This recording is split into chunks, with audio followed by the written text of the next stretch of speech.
Suanjon fatan nurraju Wai Kenya fyote dubbate male Kangarasan of kokamu njo Wambayera wala suqam nesgenye Ambaratim bokonem kesi Kenya Kabade nu bosisa tijira Ebirmadu wakayo Ebirmadu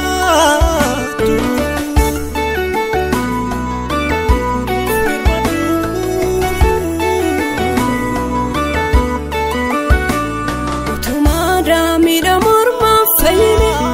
Kalami Kenya yutunu tamase Alaf kesa dabakan Kenya lole Kankalesa jala yunu madase Kana fido itiano sinkamno Gubab gajala walide tujira Rafika imalome ya wakayo Samni ke baye mira matizira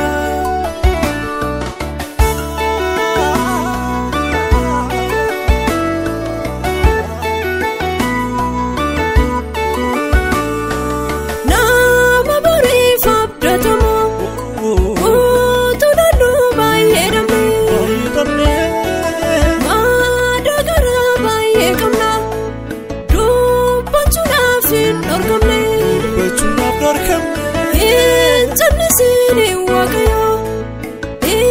ya Kenya flow firmadu,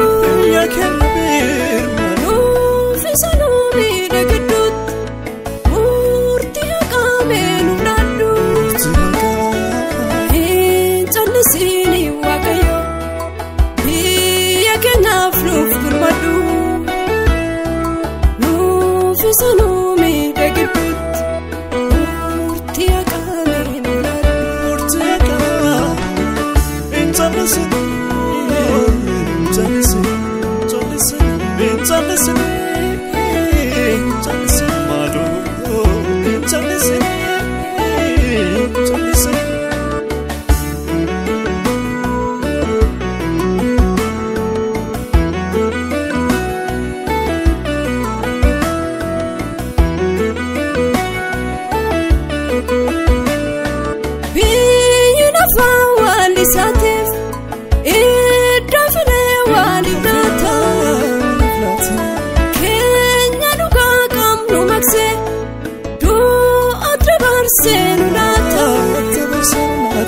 Biya wajendo pachunaf sagale kendo lugame amagaka imulado obsefinera lufgame karato kola mamiti midamne Kenya mbayati kafi Kenya ikanargata Yoti wakarat kati Yoti kati Yoti kati Adiye satu po ajira sati Furdindura jannati Tinab kuda tugunguma adema Uganjala dokote Ambayomi takasitin jirana Tautu sikamnu Rakasi sagara Kenya gube Sifamtunda dabamu Ada yesa tupo ajira siti Furdindura jallate Tinab kuda tugunguma adema Uganjala dokate Amma yomi takasitin jirana Yesusutu sikamnu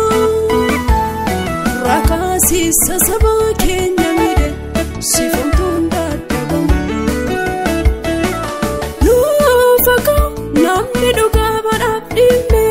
Kajeruma fachetu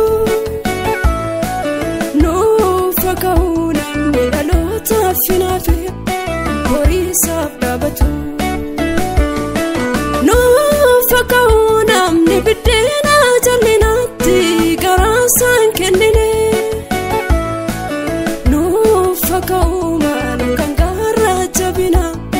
Komo saadhuutti.